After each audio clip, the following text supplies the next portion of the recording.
We're going to take a look now at the function keys and what they contribute, what they add to the program.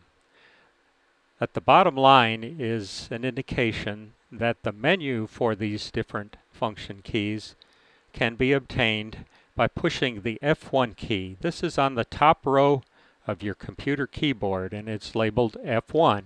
When I push it, I get a list that lists what the other function keys do, the F2, F3, F4 keys. And we're going to go through each of these and take a look at them. For instance, if I push F2 now, I can log in. That is, if I push F2, I can type in my name, I can indicate that I'm a reader, and I can save that information away and record that. Back to the menu. F3. This is where we type in new shelf numbers and books. So if I push F3, I can see the books that are already there and I can switch it back and forth between them by double-clicking on one or the other of these books. But I can also type in a new shelf number and a new title and click Add this book if I want to start a new book. For instance, you've just finished a book and we send you another one. You would type in its shelf number and its title, click Add this book, and then it would show up on the title line here and record for that book. Okay, back to the main menu.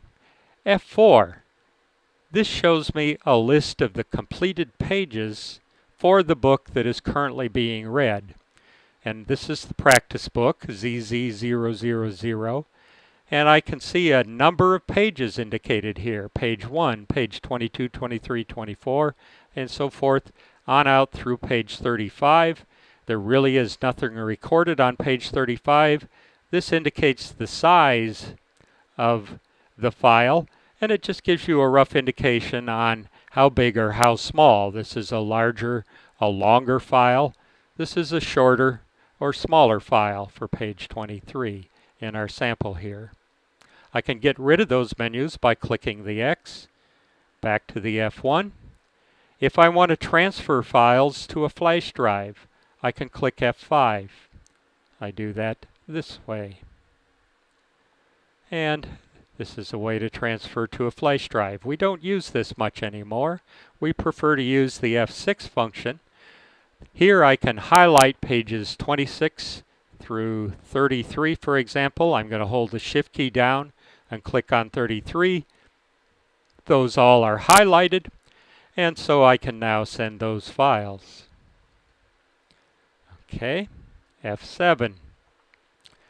Tips on how to use the recorder. F8.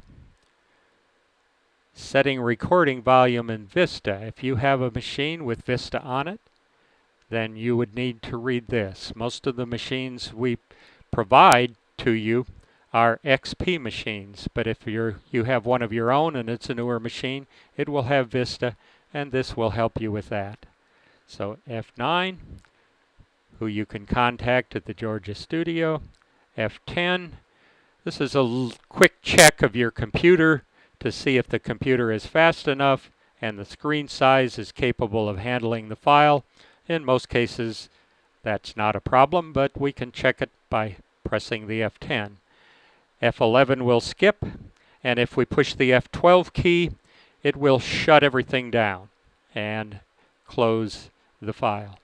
So those are the 12 different functions under the function keys on the screen.